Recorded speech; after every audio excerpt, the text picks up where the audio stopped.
અહીંયા city bus ચાલકોનું બેફામ બસ ચલાવે છે, જે વાઘોડિયા વડોદરાનો રસ્તો છે. બેફામ પૂરઝડપે બસ ચલાવે છે. મારું એક જ વિનંતી છે કે જે સિટી બસ ચાલકો છે એમના લાયસન્સ બી ચેક થાય, એમની કેપેસિટી કેટલી છે પેસેન્જર બેસાડવાની, એ પેસેન્જરથી ઉપરાંત વધારે પેસેન્જર બેસાડે છે.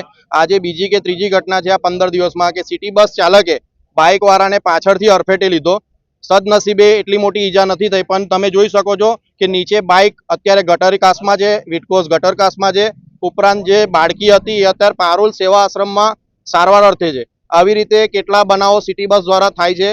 તો મેં એક જ રિક્વેસ્ટ કરું છું કે દરેક લીગલ જે એક્શન લેવાની હોય એ સિટી બસ ઉપર લે, વિટકોસ પર લે, તો કોઈને જાનહાની ના થાય. અને સિટી બસ ચાલકો એટલા પૂરપાટ ઝડપે ચલાવે છે કે બેફામ કોઈ બી રસ્તા વચ્ચે આવી જાય એને દેખતા નથી અને મન ભાવે એમ પેસેન્જર બેસાડે જ છે.